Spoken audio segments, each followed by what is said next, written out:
What's up, everybody? It's Bob's Three-Toed Warriors. Today we're talking quarterbacks. We're going 13 through 24, 25, 26, 30. I don't know, but we're doing it. We're doing it right now. We're doing it? Are we doing it right now? Fooled you. Wow, it wasn't really right now. It was like 8 seconds later, right now. So, Bob's Three-Toed Warriors, Studio 1329. This is live stream number 3, season number 1. And I have some great gentlemen on here joining me on the show. Well, everybody, I'm going to go around the horn here. Have you guys introduce yourself. Tell us where everybody can find you and what you guys are working on. We'll start with you, Mr. David Hammerjacks. Let's go. What you got? David Stidham, Hammerjacks, pet podcast and YouTube channel, Hammercast Network, on Twitter at Hammerjacks1. Awesome. And what's your show all about? What you got going on? Fantasy football, barbecue, bourbon, and beer. Ooh. And I'm drinking wine tonight, boys. You can tell listeners why you're drinking wine. Go for it. Well, we're celebrating a little victory we got today. We were in a 32-team tournament on a national podcast, up-and-coming podcast competition, and it wasn't just fantasy football. It was fantasy football. It was entertainment. It was all kinds of different pods, and we ended up in the finals against a pod called Pod Tipsy, and it was a couple of ladies that watch scary movies and get hammered on wine. That's my kind of show. It's actually pretty cool. It's on a Friday night. They came strong, and they were hammering us, and we rallied and we got the W. And so I told them that if we win, my next pod or my next showing will be with a glass of wine. And so, in honor of them and our victory, we're doing wine tonight. I'll cheers to that. Salute. Cheers to that. Cheers, guys. All right. We got Wilson joining us on the show saying, hey, guys, one of my listeners. Welcome, Wilson. All right, Nick over at P2W Fantasy. What's a good word? Tell us about it. All right. Well, thanks again for having me on, Bob. Again, Nick from P2W Fantasy on Twitter. That's where we put out all of our YouTube podcast, live streams, do a lot of articles all the time. So we are a 3-man team. It's mostly myself with 2 contributors. And, we're big about linking up with guys like yourself. I think I've interacted with all of you guys multiple times, whether it be in person or on Twitter. But, just trying to pump out a lot of content and stay active in this big fantasy community here. So, again, thanks for having me on. No problem. Chris, we'll swing over to you. What you got, sir? What's the word? Sure. Find me on Twitter at Detroit Beastie. Given the state of baseball and hockey, cranking out DFS articles every day. Hot Pucking Stack is my hockey article. Crush Spot is my MLB stuff. And I do seasonal football stuff on the side at night with dudes from Denver and in Chicago, things of that nature. So follow me at Detroit Beastie if you're into DFS, seasonal football, and that's it. Okay. Shout out to Hammerjacks with the pineapple wine. Nice. All right, so it's actually Arizona iced tea, but yeah, I was like, I didn't think you're right. Call it whatever you want. So, Detroit Beastie, if someone was looking for a cheat sheet about DFS and they want to find some of the stuff you talk about, where would they find that? No, you didn't get it? No, I heard you say Detroit Beastie, and I was like, okay. My bad. Okay. That's me. I was like, man, that one didn't go over at all. I said if somebody wanted to find a cheat sheet about DFS and find some of your articles, where could they find it? That's what I was saying. Where do you usually hang out often? You keep cutting in and out. I heard you say Detroit Beastie at cheat sheet. DFS cheat sheet. There we go. That's what it's about. It's about DFS, cheat sheets, things of that nature. The only reason we've dabbled in seasonal football and seasonal baseball stuff is because I'm so big into that. And given the lack of sports the last 3 or 4 months, I've kind of created my own little niche on the website. But when sports is in, bam, we're back to DFS. And that's truly what I love to do. All right. Love it. All right, Kevin, last but definitely not least, welcome back to another live stream. Had you on the first one. Welcome back. I want you to let everybody know where you can be found and what you got going on. Yeah, thanks, Bob. So you can find me at hammercast.com. I do a lot of their Devi work. And right now, I have a couple articles coming out. If you're a commissioner, what you should do with the COVID situation. I broke that down. Nick gave me an idea of doing the whole thing. So hopefully get that out there soon. And then I just released a Mountain West Conference Devi article with over 10,000 words. It's crazy. because I'm stupid. And then I'm actually working on a series of Dynasty Mount Rushmore guys that you should want on your Dynasty team. So I just turned in the quarterbacks article this morning, and I'll be working on the running backs probably by the end of Sunday. Man, I'm still reading that. It's amazing. It's just amazing work, Kevin. Good job. There you go. All right. So, and I can be found on Twitter at Bob's3Toad, on YouTube at Bob's3Toad Warriors, the Facebook page, Word on the Streets Facebook page. New shows come out Mondays and Thursdays. The live streams are currently on Wednesdays with a replay on Saturdays. There will be some programming changes coming up as the season starts because that's a whole new thing. And currently, I'm going through the daunting task of statting out every single player. Well, I had to say every single player. 6 wide receivers, 4 tight ends, 4 running backs, 2 quarterbacks per team for all 32 teams to stat them out to make my own rankings. It's a terrible grind, and it takes a lot longer than I thought it would. But we're gonna get them out so that we can do these positional rankings here coming up with the this August here before we go into the regular season. So that's what I got going on. But let's kick into some Dynasty quarterback rankings and debates. And I know not everybody watching the show is all about Dynasty. That's okay, because when these guys talk about the players, they're going to be talking about stuff that impacts you in redraft, in the season as well. So you don't have to be like, I'm not Dynasty, I'm out. Don't worry about it. It's good info. I got 4 great guys on here. I get to kick back, moderate it, and get to listen to you guys pop it around. So we'll see if we can get through 13 through 24. If we get past that to 36, I'd be shocked. But we'll get as far as we get. You know, if we spend the whole time on Tua here, that won't happen. All right, let's get into it. Feel free to post your comments or questions. We'd love to talk about them on the show. Give you a shout out on the show. It's part of the fun that's in it for you guys that are listening. So don't be afraid to jump in there. Let's start with number 13, Tua. I'm not going to say your last name. I'm going to say it. Tua. Just go Tua. So, all right. So let's talk about Tua. So I got Kevin and P2W who are looking to defend him. So one of you guys hop in here with Kevin, why don't you hop in here with some reasons to take him at 13 or in drafts at 53rd roughly in your startup drafts, which is into the 5th round, early into the 5th round. Yeah, so if we're talking about Dynasty, I'm looking for – you got to have a super flex quarterback like Tua, those guys that build around. So if you're in a startup, you're looking for that. When he was coming out of college, it was tank for Tua, and then all of a sudden he got hurt, which I know it was a big injury, but he was the number 1 rated quarterback. And then Joe Burrow came, and it was like, oh, Burrow's the guy. So I think that his ranking's gone down a little bit just because people have recency bias. And for me, Tua is an amazing quarterback. He's going to be one of the most accurate quarterbacks that we see. And then after that, accuracy matters. He's going to have the weapons down there. Miami's building around him. As far as Dynasty goes, I love what they're doing. And he might not have to necessarily play this year, like we talked about with his injury and stuff. So he's going to have a year to learn. Maybe a half the year. Fitzpatrick's the guy to kind of learn from and be under his tutelage. So he's not going to get thrown in there. Like Burrow's going to get thrown in there. And I just don't know with the way that the offseason was, if that's going to be necessarily good for his development. And so Tua is the type of guy that I want to build my team around. I got him in a rookie super flex at I think at the 7th pick in the 1st round because everybody was taking all those running backs that everybody loves. And so if you can get him in that kind of value, you can get a QB1 for the next 10, 12 years as long as he continues that development, which he was on. And I know the injury thing is a real concern. I get that. But if you're talking about pure talent, he's one of the most talented quarterbacks that we've seen in a long time. Okay. Nick, did you want to add some extra pluses to that side? Yeah, just piggybacking a little bit. But for the past 2 seasons, I mean, we obviously know Joe Burrow had the best college season of all time, arguably. But Tua has been the talk for the last 2 years. I know there's a lot of durability questions with, if he comes into the league, how long is he going to last? There's a lot of red flags with that.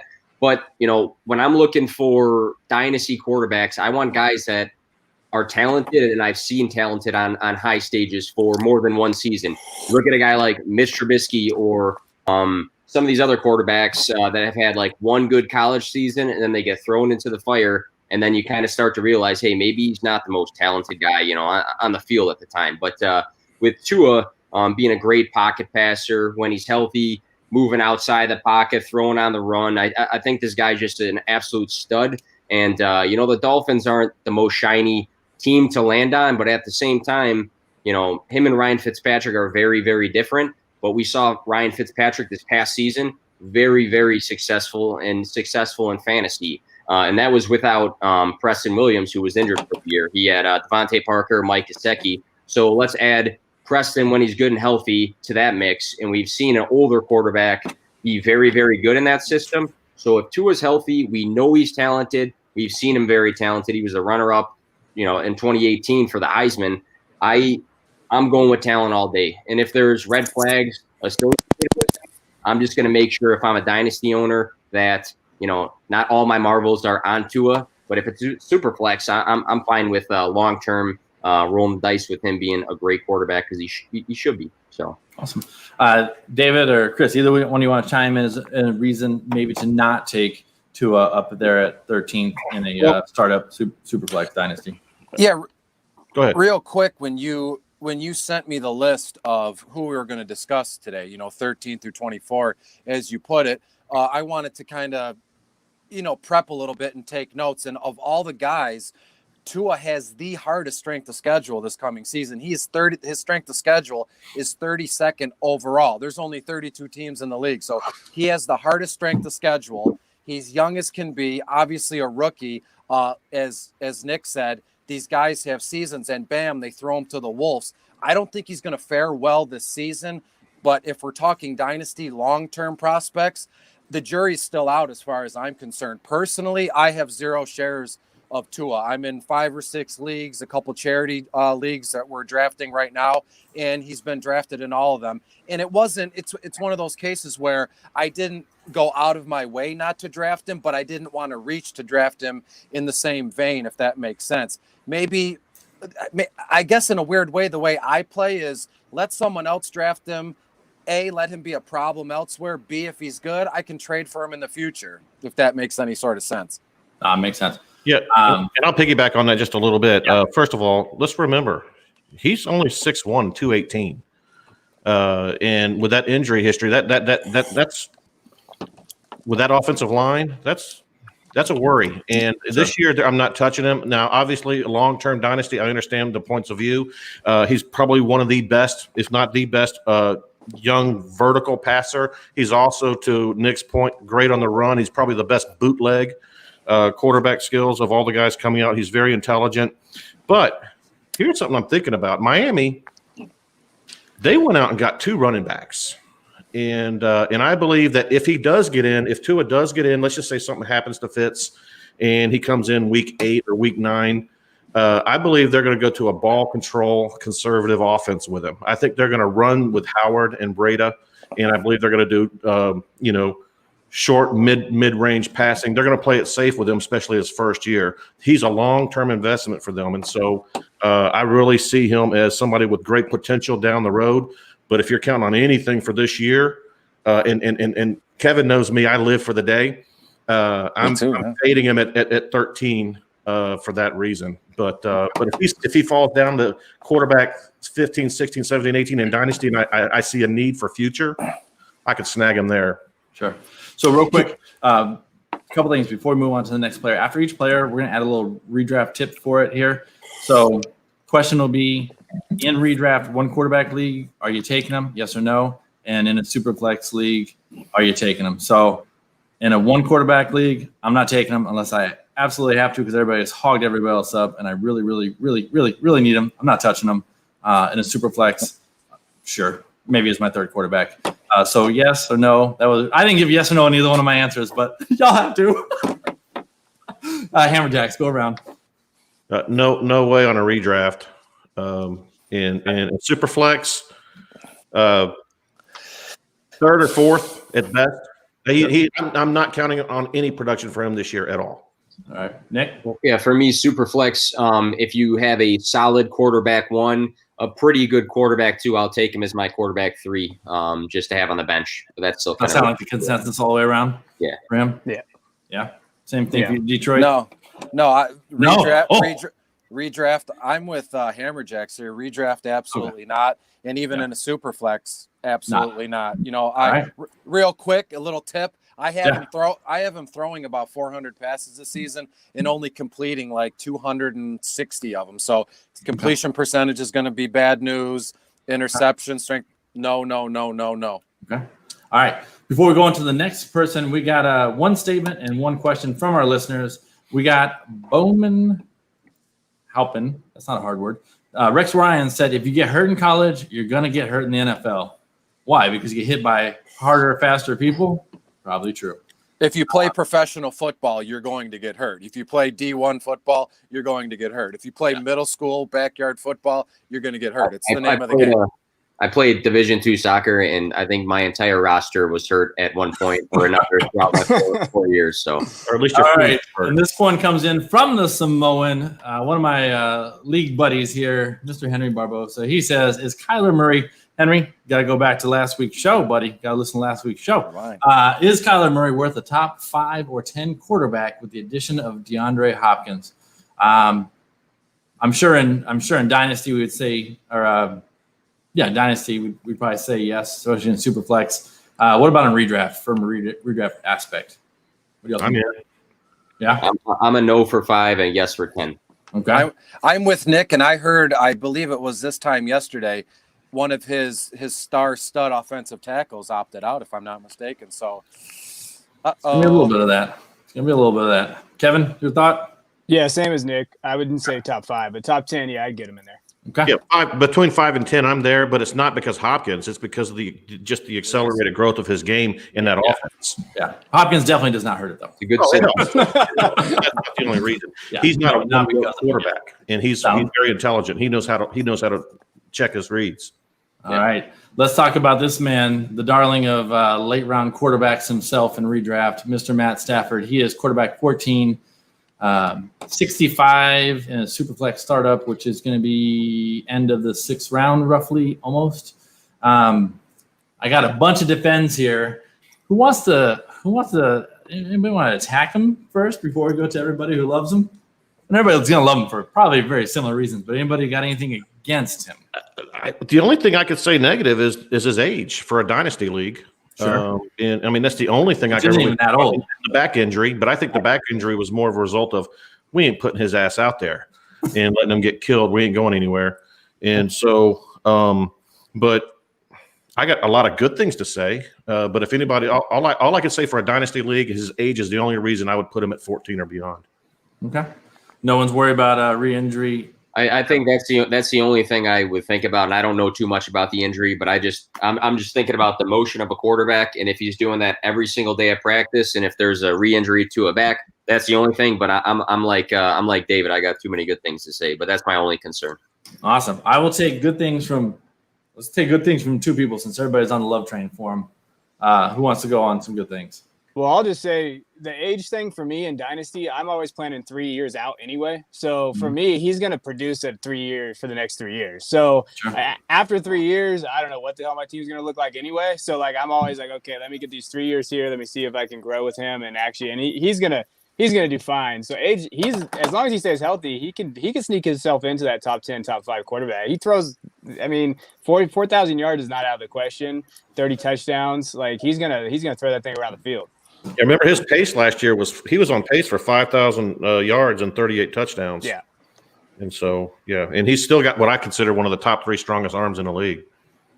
Plus, he might now have the best set of weapons he's ever had. I know he had Megatron. I said this to Chris before. He had Megatron, but across the board, two good young running backs. He's got a good young tight end. He's got Marvin Jones. He's got Kenny Galladay. They just drafted, Cephas. They have Amendola. He's got probably the best set of weapons he's had across the board. All right, I see you itching over there. Don't worry about Detroit Beastie. Let's go. It's all right here to you, buddy. It's all you here. Let's go. First, I want to say, Nick, we've heard that in Detroit a million times. I've said that a million times on various broadcasts. Every year, the optimism in the city for the Lions is, magical almost, right? But when we look into Matthew Stafford, the guy is he's a stud. And I'm not saying that because I'm in Detroit and the Lions are my team. The guy plays, the guy wants to win. And it's just so irritating and frustrating for not only him, but everybody, in the city, including myself.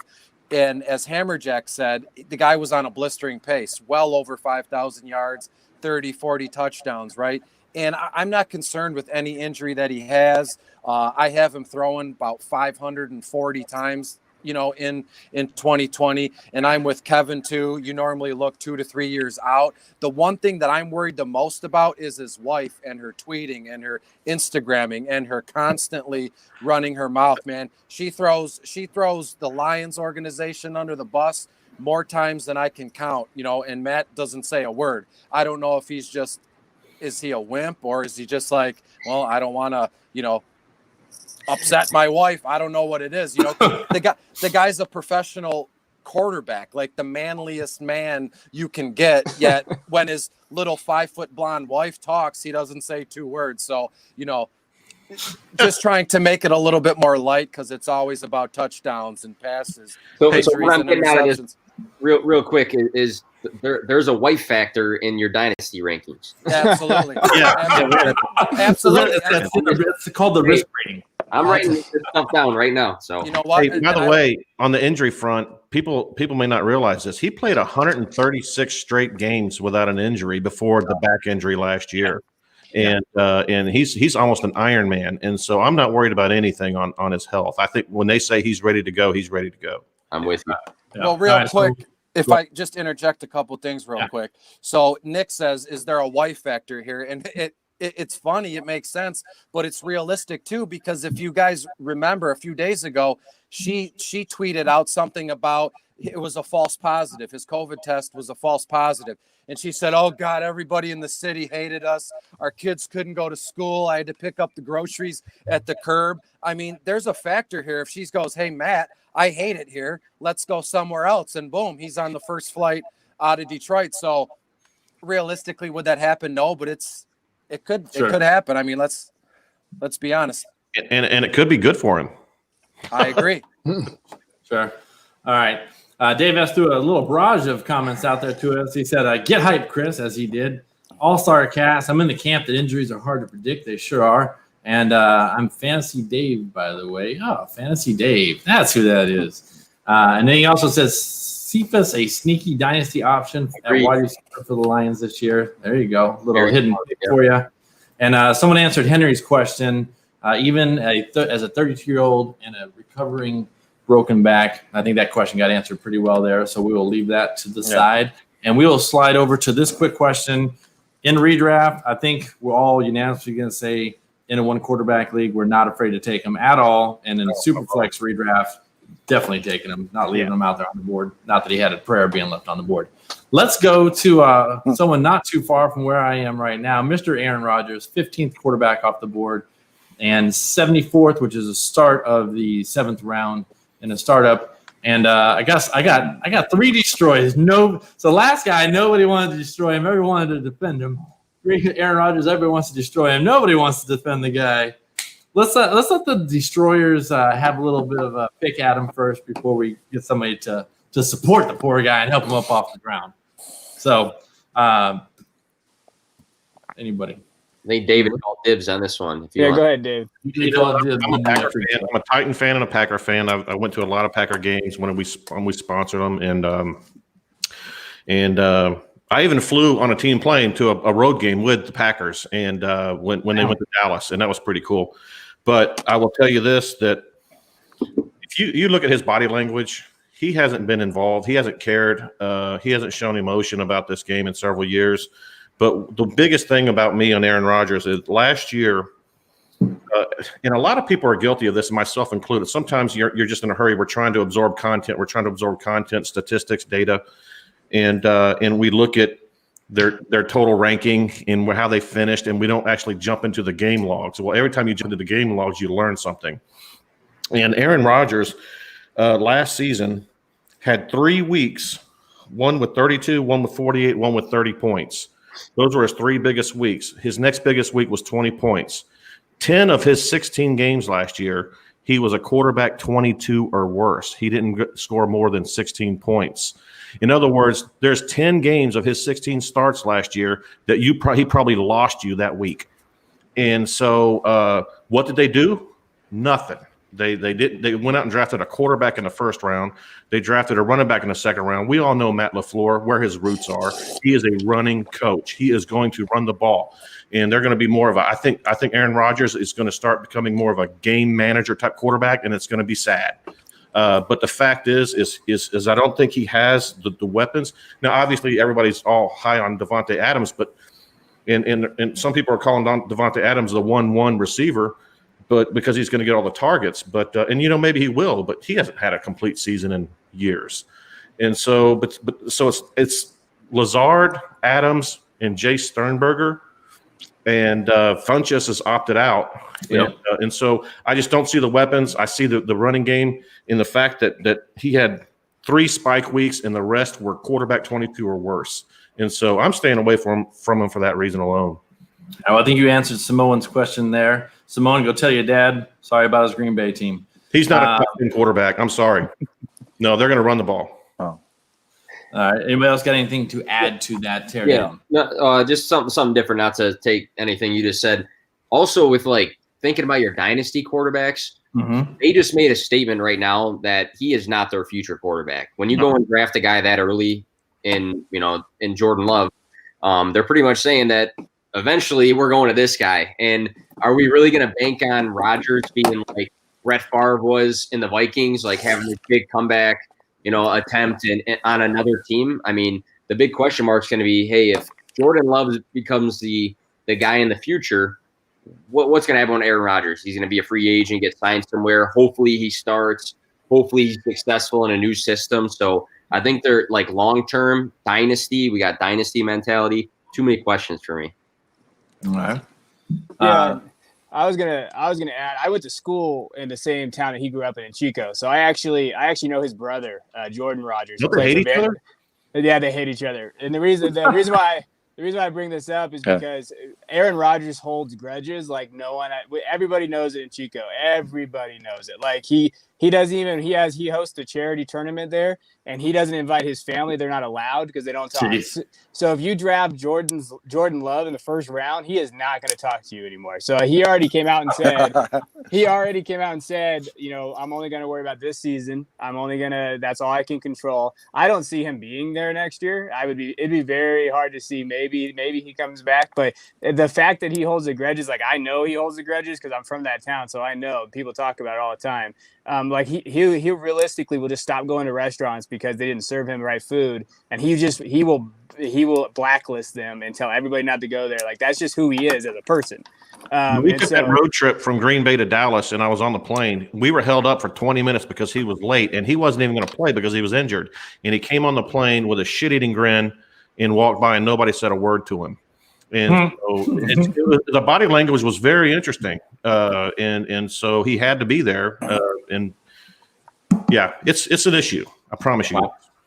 I could see a situation where I think, Nick, I told you this, maybe even you, Bob, in a tweet or a private message. I had a trade offer for, to send Davante Adams, and the other owner I go, no, I'd rather keep him. He goes, what if Aaron Rodgers opts out of spite because they drafted Jordan Love? And now that David and Kevin said what they said, which I already know that being, in the NFC North here, I've seen how he acts and everything. He could opt out just to be an asshole. Hey, oh well, I'm out of here. You drafted Jordan Love. There he is. Hey, he's your guy. He was really bad. First round. All right. Barbosa says they also don't have a trusted right tackle. So interesting. Plus, him and Danica just broke up, so that's another chip on the shoulder. He's just got so much going on right now. He's not having a good couple of months. It's a rough go right now. Poor guy. So millionaire, damn it.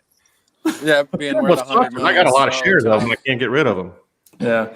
And then David said the exact kind of fighting the exact opposite. Might want to prove something this year with a chip on his shoulder. I'm still holding off, though, especially with what you guys are saying. So love you guys adding into the comments. Makes it fun, makes it interesting. Awesome. In redraft, one quarterback. Are you taking him? Can't say I would at the price he would go. Anybody else take him? Not in the first round. Not a quarterback one. I'd take him. Quarterback. No. At the very end of the draft as a backup. Yeah, and Superflex, there's not many people we're not going to take in reality. No, you'll take him in Superflex. Yeah. And Superflex are pretty much all gone. So maybe that's not a good question. We'll just stick with the one quarterback question. All right, let's go to number 16, Jared Goff. And he is 76 in a startup, which would put him in the middle of the 7th round. And I'm going to let you two battle out since you two did put up on the board here. little showdown here. You ready? Kevin, destroy. Nick, defend. Let's have it at it, boys. Old-fashioned debate style. Kevin, you want to go first or second? You can go first. Go ahead. All right, sure. I think Detroit's looking to reach out though and say tag me in when you're ready though. Yeah, so the one thing that the Rams do not have going for them, obviously, is that offensive line. 25th ranked by PFF going into the season. That's a big red flag for him and any running back in the system. But across the last few seasons, 2019 QB 13, 2018 QB 7, 2012 QB 12, third in passing yards this past year, fourth the year before. What I keep picturing is all these people in the fantasy world saying Tyler Higbee is going to be a great tight end still. And then they'll go to this guy and they'll say Cooper Kupp is going to have a great season when he's fully healthy, full 16 games. And then a guy like me, Robert Woods is a great fantasy asset. So for all of these things to be a thing in 2020, I think Jared Goff has to be good. Do I think Jared Goff is going to be QB 5, 6, 7? No. Could he sneak back into that top 10? I think he can, absolutely. It's going to be a team that's going to be throwing the ball a lot because they have the weapons. Down in Dynasty land, they signed Van Jefferson from Florida, who was a great pass catcher in college. Bryson Hopkins doesn't get talked about at all from Purdue, the tight end, but he was an elite pass catcher in college. So they did add some more pass catching options for later down the road. But again, if all these guys are supposed to be successful, Kupp and Woods and Tyler Higbee, and then you got, Akers in the back, whatever the case is, I'm thinking Goff has to be successful for them to be successful. Maybe I'm wrong there. He's going to pass the ball a lot. Passing yards are going to be there. Give me Jared Goff being somewhere between QB 10 and 12. Okay. Kev? Yeah, I mean, you make good points. I just think he's a terrible quarterback. I give him the full screen. Bob, give him the full screen. There you go, full screen it. I just don't think he's very good. I think that McVay makes him look a lot better than he actually is. I think they have a good system and they put him in good spots. And I think a couple years ago when they had Gurley and they had a good running game, I think that they took a lot of pressure off of him. And they run a lot of play action, which they couldn't do a little bit last year, and it really exposed Goff. And I think this year they're going to have a running back by committee. I think they got 4 good running backs there, even though fantasy Twitter wants to pretend they don't. And they're going to run the ball a lot. I think that they're going to run it more than they did last year. I just don't know if Goff can handle that load. I just don't think that he's the quarterback, and he's the guy that I'm going to try to avoid. I like Kupp. I like the guys that you mentioned, Robert Woods. I even love Van Jefferson. I have Van Jefferson everywhere. And I got him in the 4th round because I think he's a good asset to have. I just cannot wrap my mind around Goff as a long-term dynasty option. Maybe this year, maybe he has an okay year this year. I worry about him. I just don't think he's a very talented guy. I think he's more of a system guy. But with all the draft picks that they've traded trying to win the Super Bowl, I feel like their talent is getting worse and worse every year. And I don't think Goff's going to be able to overcome that. He's not one of those quarterbacks. Nice. Anybody looking to tag in? David said Nick spitting some facts, and let's hope those cheeseburgers won't affect him. What the hell cheeseburgers is he talking about? What's he talking about? I don't know. Anybody want to tag in there? Are you any different thoughts on there? I'm somewhere in the middle here. Gun to my head, I was going to go into this and probably not picking sides, but my own opinions actually mirror what Nick was saying. Given the fact, the next time I say the guy has weapons, just strangle me and choke me out. No offense to anybody. I mean, I'm just so. We got weapons. This guy has weapons. This guy doesn't have weapons. There's got to be another term we can use here. Anyway, So of the guys on this list of the screenshot that you sent me that we're going to discuss, I have Goff throwing the ball more times than any of these guys, like 580 times, this coming season. And if you throw that much, you're going to stack up yards. You're going to stack up touchdown passes, but you're also going to have 13 to 15 interceptions, which is fine when you put up what I have, 24 total touchdowns. That's with the passing and the rushing. Go somewhere between 24 and 27. So again, I'm in the middle of Nick and Kevin, I guess you could say, and we'll leave it at that. I guess if I got to be the middleman here, I will. That's okay. That's okay. Go for it, Switzerland. I'm a little bit on the Nick side. I'm a little more optimistic. I'm buying him a little bit better. I believe the volume is going to be there, and I believe in McVay. And I believe they found something with that 12 personnel that they ran last year at the end of the year. And I believe Cam Akers is a superior back. And I just truly believe that there's an opportunity. And to Chris's point, the volume is going to be there, and the offensive scheme is there. Does he have the tools of to Kevin's point? Maybe not, but maybe that system's right for him. And he already proved it a couple of years ago what he can do. And so, I'm taking a more optimistic approach for him. Doesn't mean I'm drafting him in the top 10, but he's definitely in that 11, 12 range for me. Okay. Anybody not willing to take him in a start one, if you can snag him, in the late rounds, you've already filled out your roster. Anybody not want him in a start one and redraft? I will take him, but because I don't take a quarterback till like the 10th round. Right. Yeah. So I think we're all good with taking him. So we haven't hit that mark other than with Tua. That's because the injury might not even play this season. So okay, maybe Rodgers depends. I won't take Rodgers. I think I'll start one, but outside of that, okay. All right, let's slide over to Sam Darnold, 17. And I got two people who picked to defend him. Anybody want to destroy Sam Darnold? Just give him a kiss. That's all you need to do. Adam Gase. Give him a kiss. Adam Gase. Kissing who knows who. So I don't know. All I got to say, Adam Gase. Okay. Adam Gase can be brutal. Adam Gase, the beehole, as some shows. There's no defense. There's no defense of the beehole because of Adam Gase. Yeah. All right. Well, we got two people willing to defend him. We'll let you start out first here with this one, Kevin. Yeah, I mean, I love Sam Darnold. He's one of my guys I've been drafting a lot over the summer just because, like I said, with Goff, I don't think he's very talented, but with Darnold, I think he is very talented. So I find Darnold to be talented. I know Gase is trash, okay, but my whole plan is he's going to get fired this year. And so once they get like a real guy in there, I think his talent is good enough to where he has some weapons there. They're sneaky. I think Crowder's good. I think Mims is going to be very good. I think people need to draft Mims right now because he's going to be one of the top wide receivers of this class because I think he has that talent. But I just think that even though he doesn't have maybe the weapons that, Detroit Beastie would like to talk about, I think that he's a better quarterback. I think he has the skills to be able to actually play quarterback in this league. And I think he just had some terrible teams and some terrible luck with mono. Even last year, I mean, he had mono and had all that stuff, he actually did pretty well towards the season. Even though Gase they didn't have a very good offense, he didn't produce that bad of numbers. So if you're in a super flex and he's your QB2, I could roll with that. I'd be okay with that. If he's your QB3, that's amazing. If he's your QB2, I mean, this year you could see him actually produce pretty high levels for you. Sure. David has commented, I think Gase is gone by the end of the season.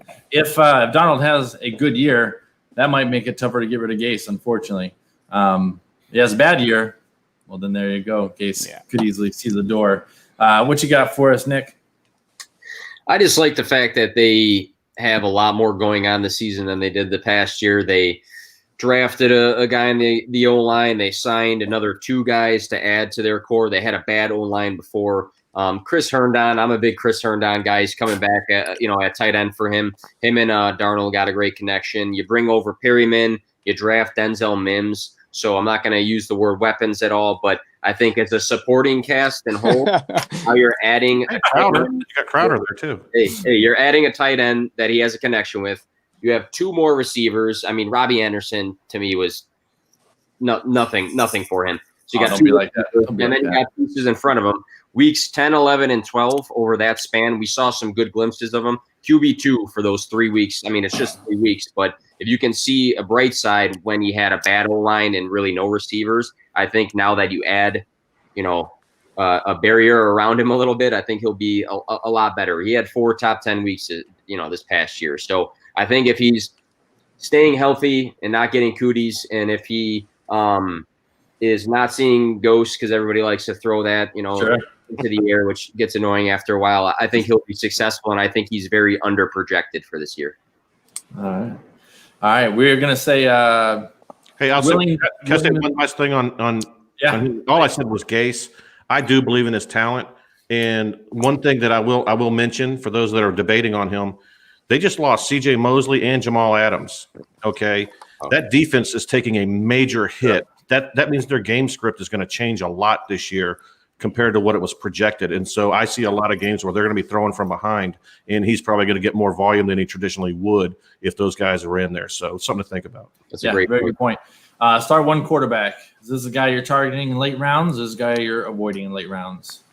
I'm probably not snagging him anywhere. I just can't buy him. I don't hate him. I just never fell in love with him. Hammerjacks, Nick, Kevin, Chris, anybody who's taking him, who's not taking him in the start one? I'm drafting him. I've been laying in wait this whole time because I'm a big Sam Darnold fan, and I've been speaking out about him on Twitter for months now. And I don't know how many. Who would you rather have polls, Sam Darnold or Daniel Jones? I would rather have Sam Darnold, and maybe I'm just a glutton for punishment, being a Lions fan. And I look at the Jets organization almost the same way, and it's like I'm just telling you what's in my mind. Like there's no numbers or statistic here. It's just all gut over the years playing fantasy sports, where it's like an underdog situation, and you want him to do well. And we've seen major glimpses of him doing well, as Nick said. He had, what did you say? He had 4 top 10 finishes last season. The talent is there. He's a big frame kid. He knows what he's doing. And I don't care if I agree, Gase is a dummy, but you can only suppress, talent, or you can only suppress people for so long before, they're like, well, F you, like what's the movie, the football movie where, they're like, they throw the coach out at halftime and they're like, I don't care. We're going to go win this ourselves. So maybe I got this warped sense of, how much I love Sam Darnold, but I think he's going to show off here this season. 3,800 yards, 27 touchdowns. I got quite a few shares of him. I really do. I just hate Gase because he likes to slow that game down. He likes to play ball control, and it just drives me crazy. I want to rip my hair out because Darnold is talented, and he does have weapons, and so I hope it happens for him. I hope it does. All right, we're going to shoot over to number 18 here. We're going to go with Drew Brees. This guy has only got to be where he is based on his age. That's the only reason he's got to be 18th on the board, 78th off the board overall, which is still the mid-late 7th. And I got 2 people destroying him. I got to assume they're destroying him only because it's dynasty, not redraft, or are they destroying him, period? Let's start with we're going to try and hit these rounds a little bit quicker because we're only halfway through 6. Number 6. So we're starting number 6 here, 43 minutes in. But hey, it's good talk. It's good. No, it's good information for people listening. So it's good stuff. So we're gonna go Drew Brees, and I'll give this one over to Nick, Kevin. Which one do you want? So you both put down destroy here. I'll go real fast here. In absolute win now mode, my team is the most stacked. It's going to be take Drew Brees and one quarterback or super flex. Anything else in a dynasty, it's just too tough because you might have him for one season, and then who knows what the future holds with his age and if he's going to even play the year after this season. So win now mode, grab Drew Brees 100%, and not win now mode, I'm not with him. Sell him, give it him. Kevin, anything to add there? No, but basically the same thing. Like if I'm drafting Drew Brees, I'm gonna go win now and then get like Darnold as or somebody else, and then maybe get like Herbert or somebody else at the bottom of the level, and then try to just win the championship and then just rebuild. Okay. Anybody loving on him more than that statement there? I kind of agree with it. If I got him and I'm not winning, I'm definitely trying to find the guy who thinks he's the champion and sell him for a ransom if I can. Yeah. So, now let's talk redraft though on this man. I would love him for this year on redraft. He's gonna throw the ball unless he's injured. He's gonna get out there and play. Who's anybody not taking him in redraft? because I don't have the stats in front of where he goes in redraft, but he goes fairly late. Not Hammerjacks late, but late enough. I'm guessing around the 10th round off the top of my head without looking though. Does Drew Brees bug anybody like he bugs me? Like he seems like everything's so fake and false and it's too perfect, and I don't want him on my team. I don't want him on my team for personal reasons. You know? Hey, you got to enjoy what you're doing. So if you don't like the guy, don't take him. I get that. Real quick, when he what was it, a Monday Night Football game? He set the passing yardage in a season, and then all these cameras come on him, and he grabs his two sons, and you're in the middle of a football game. They stopped everything for you, and he whispers to him, "You can do anything you want. You just got to." Who talks like that in the middle of a football game? It's just it seemed very forced and fake to me. So I'm all good with Drew Brees as my quarterback in fantasy football. Well, there you go. He's going in the 7th round, so he's going earlier than I was thinking he was going. So. Yeah. So he says, stay on the AstroTurf, the fake AstroTurf over there with your fakeness. I got it. All right. I don't care what he says when the game's not started, but when he's playing, he's putting up points. He is putting up some points. I'm still probably not reaching for him the 7th myself. All right, Tom Brady. It's the old timers time right here. Why'd you laugh, Hammerjacks? Everybody knows how I feel on this one. All right. No, I don't think everybody does. I'd love to hear it. I'd love to hear it. I think we're going mainstream. Oh yeah. Basically, I mean, if you watched him, and everybody's argument is, well, you know, he didn't have anybody to throw to last year. I honestly believe the guy's dust, and he couldn't beat the Jets at home to win a playoff game. He lost to the Dolphins and the Titans back to back, must wins at home. He didn't look good. He can't run. He wasn't sharp. He's got Duck Hodges had a better deep ball passer rating than he did. I know he's going to have a lot of weapons, and you know what? That's great, but I am not touching Tom Brady. And it's the unpopular take, and I don't care. It's just me. I'm kind of like he is with Breeze. I don't like the guy, and I'm staying away from him. Okay. He looked terrible. He did not look like an NFL quarterback last year. All right. Let's go. Oh, I mean, I don't want any sauce. Yeah, I don't. It's weird to have dead air, but how can I put Hammerjacks down for his comments when he supported me in my hatred for Drew Brees? That was totally not even numbers or really sports based. But when it comes to Tom Brady, the guy's tried and true. You can't knock what he's done. I firmly believe he's the best quarterback of all time, football player of all time. That's arguable. I don't know. I don't care. He's going to Tampa Bay, and maybe the dust that you speak of, and I respect your opinion, but he was already out the door. Now that we know he's in Tampa Bay, we can look back. Like after you watch a movie for the second time, you're like, oh yeah, I should have picked up on that. Well, last season in Tampa Bay, his mind was already elsewhere. He went to Tampa Bay. He didn't care about New England anymore. So maybe how old is he? 42, 43 years old. Going to Tampa Bay for a season or two will do him good with his supporting cast. I'll answer your question right now, Bob. I'll draft him in redraft and a 2-quarterback league as my second quarterback.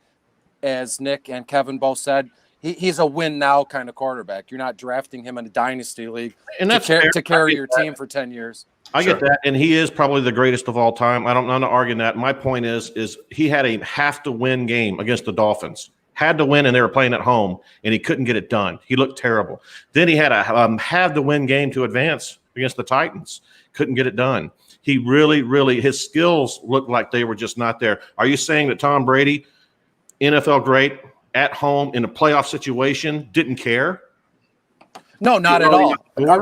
I'm not saying he didn't care. I'm just saying that sometimes things happen that way. They happen how they're supposed to. He can't. Okay. How many times? It's not like he was like his first or second year where he can't get it done in the big game. How many times have we seen him do it before? Carry the team, carry the city, win the Super Bowl, that kind of thing. I don't know the guy. I don't know the organization. I don't know what was in his head. I agree with you. He couldn't get it done, and that's that. That was last year, and now we're on to this year, and he's in Tampa Bay. I just know that traditionally the old guys in the quarterback position itself, when their skills erode, it happens really fast. When it goes, it goes. I agree. And he did not look like a NFL caliber quarterback the second half of the season last year. And now he's going to a whole new scheme, whole new team. And you know what? I hope he does well because, I just hope he does. But I just personally, there you go. There you go. I love it. Some guy named Bob Streeto, I don't know who he is, but he chimed in on the Twitters here. He said, "Fire debate." It's all good. On quick notes here too.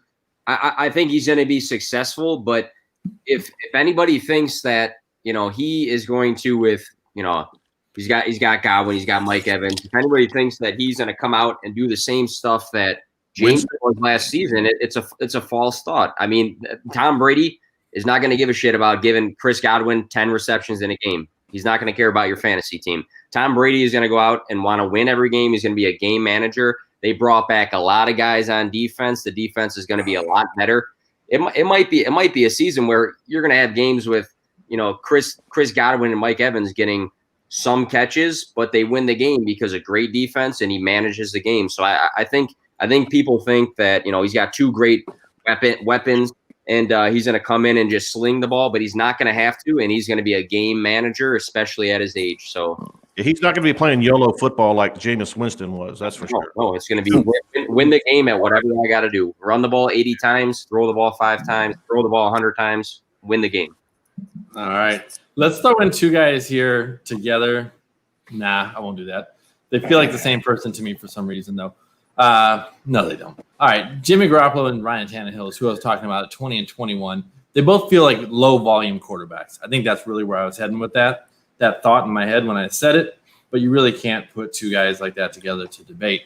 So Jimmy G going 20th, he's going 88 overall, which is just into the 8th round. It's about the same spot Ryan Tannehill is going at 21. So I got some destroys. Couple destroys for Jimmy G, and I got a destroy and a defend for Ryan Tannehill. So it's probably about where we're going to wrap up this show. Let's start with Jimmy G. And anyone that want to defend this man, I find he's hard to defend myself, and that's a problem for me because I don't feel like he has all the weapons around him. He's just not stacked. Emmanuel Sanders, when he had him, used him for a little bit, then forgot how. He loves to throw his tight end. And then after that, what's going on? So anybody want to defend this man? Or Here's the two things. I must have missed the memo because you're saying I got two people that want to defend and two people that want to, talk highly of somebody. I was looking for someone to talk highly. I must have missed the boat on this one. Well, when it comes to Jimmy G, I don't want to defend or stick up for him. It's kind of like, when you nothing something or you nothing somebody, yes. and it's no disrespect to Jimmy G or San Francisco. He doesn't cross my mind ever. And, and that's just a personal opinion. And it's, a complete honesty for me. He's a professional football player. He's a professional quarterback, played in the Super Bowl, and that's it. I nothing him. I'm totally indifferent to the thing. Yeah, I'd be more than different with him. I wasn't stuck with him for another year on one of my teams. So, anybody got any good phrases? No. Okay, we'll take a couple quick slaps in the face for him. Kevin and Nick, you both said you want to throw some things at him. Go for it. I just think for me, it's volume, like you talked about already. And they're going to run the ball, play great defense. They're just not going to.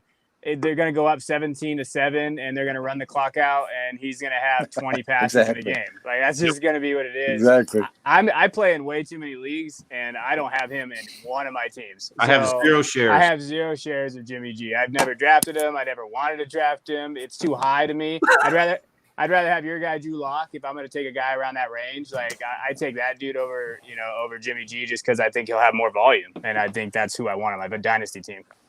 Nick, you anything additional to add there before we move on to Ryan Tannehill?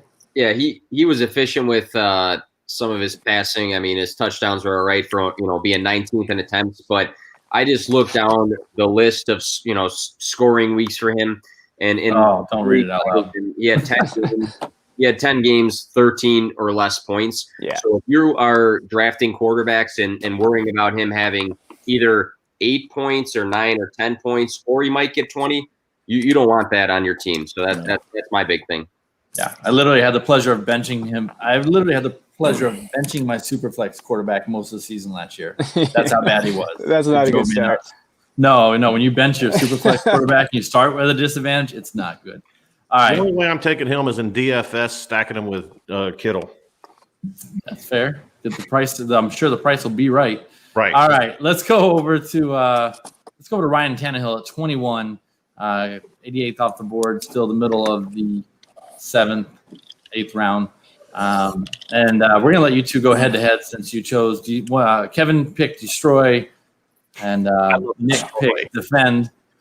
So I love Ryan Tannehill. I'll say it now. I absolutely love him. I love you, man. So argue amongst yourselves. I just think in a super flex going off of last year, he had 10 games, and out of those 10 games, only one of them with one touchdown. He had a lot of 2-3 touchdown games. I know the knocks are going to be, hey, they don't pass the ball, enough, and they don't pass it as much as other teams. But with the 4-year extension, I mean, week 7 on, he was QB3 in the league. So even though he didn't throw the ball a lot, he was super efficient. He had a lot of yards. He had a lot of touchdowns. And I think with some younger weapons in A.J. Brown, Jonnu Smith, hopefully there's a resurgence in Corey Davis. Even if he doesn't throw the ball a lot, but he's getting those touchdowns. Touchdowns equal fantasy points, and we like those, especially if he's like your second or third QB on a super flex league. That was my very, very basic points. He had 3 games with 3 touchdowns. So I know he was pretty bad in Miami, and we want to look at Gase was in Miami and all these other things. But if we're going to let a guy like Devontae Parker let his career take off with new life, I think Ryan Tannehill going into a new system and being good in that system, let him be good. Hey, you got Tannehill, you got Drake, you got Parker, you got all these guys that are seeing now that Gase is no longer on the team. Yeah, I like Tannehill in that system. That's pretty much all I'll go on. All right. So he kind of defended him there. Kevin, why don't you have at it since you said that you were going to take him down? Yeah, I mean, I like Tannehill. It's not that I don't like him as a quarterback. I just don't like where he's ranked. So at 21, that's fair. I would much rather have, like I said, I'm on the lock train. So hopefully your boy don't let me down, Bob. So hopefully don't let me down. So I like Lock or even Cam. I like Cam or even Gardner Minshew. For me, volume is king. So I'm a volume guy. So especially in that offense, like you talked about, Henry, they're going to run the ball. They got a good defense. I like Darrington Evans from Appalachian State. He's one of my guys too that I watched a lot. I think he's going to get a lot of carries too, and I think he's a good change back. I just don't. For me, with Tannehill, I just don't know what kind of quarterback you're getting. Yeah, he had a good half of a season last year, but he's had one good half of a season in his whole career. So before we start really going into this guy's going to be my QB2 on my Superflex team, I want to see more from him. That's just kind of where I come from. That's fair. Sure. I see him a lot as Seattle in a different town, except they actually have a running game and they can run the ball. Versus Seattle has all the guys injured, so maybe they'll actually let Russell Wilson throw the ball. Yeah. Super efficient, both teams, super efficient.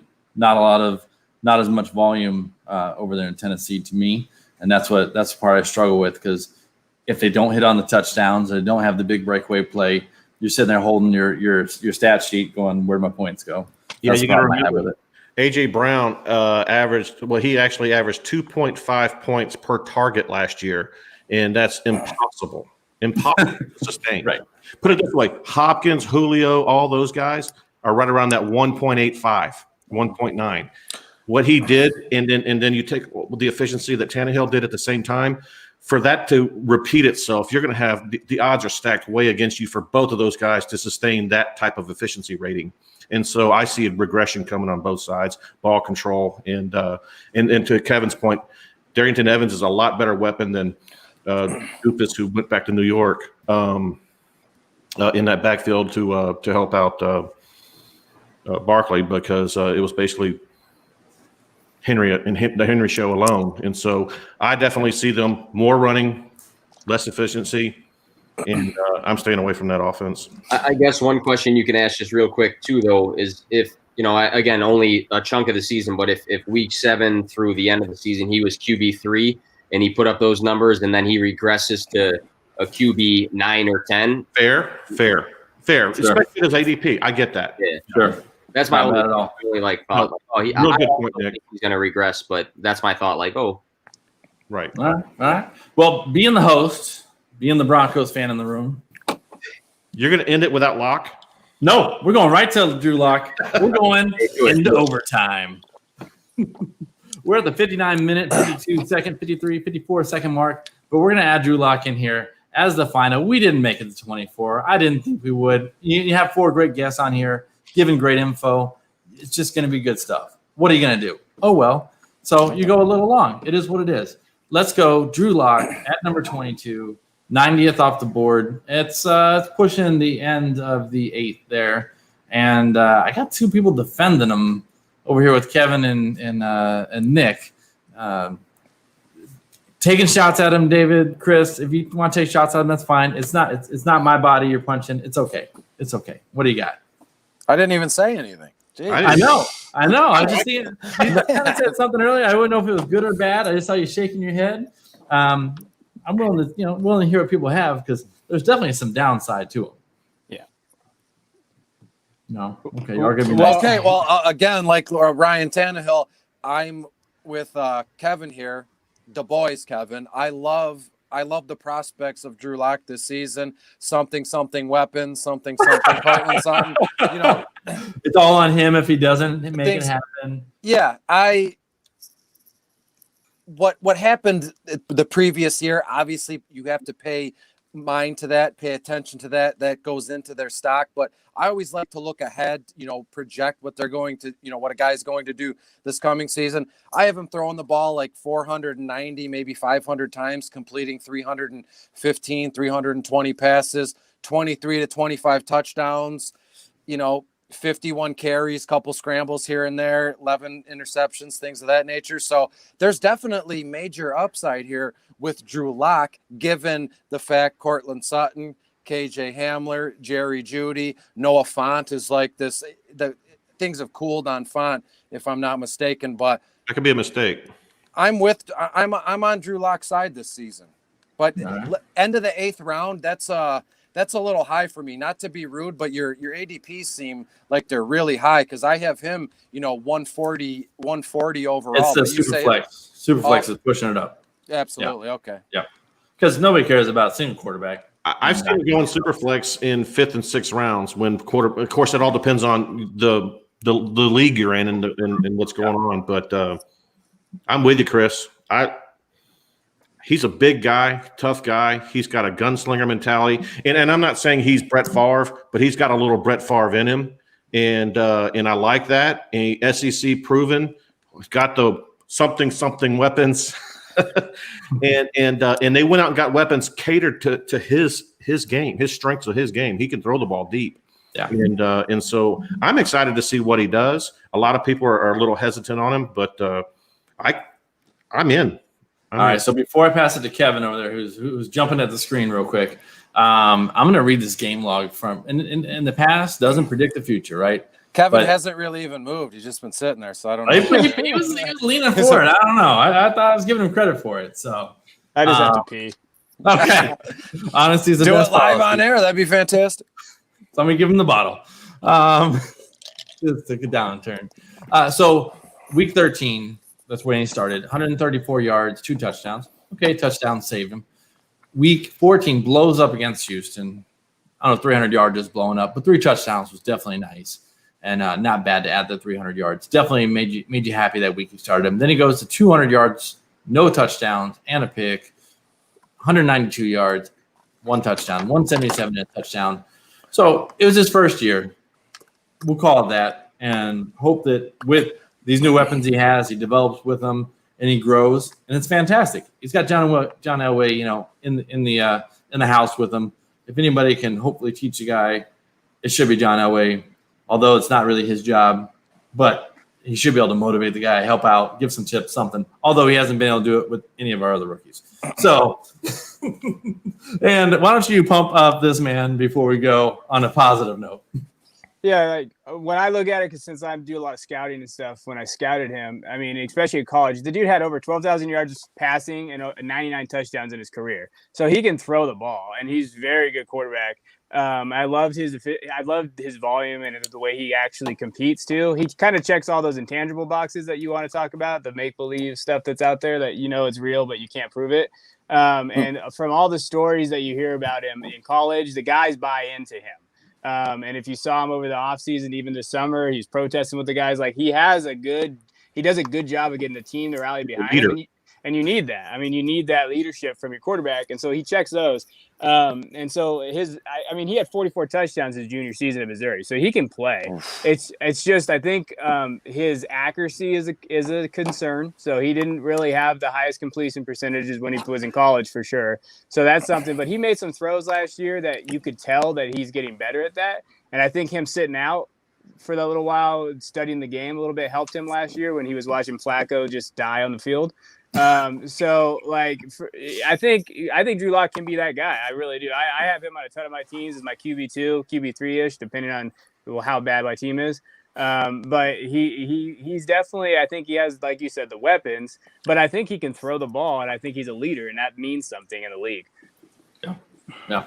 Nick, any closing thoughts on Drew Lock? I don't want to repeat anything, but I just want to close on with Lock. I think he has every opportunity in the world to be successful. Everything that he has around him, even on the other side of the ball.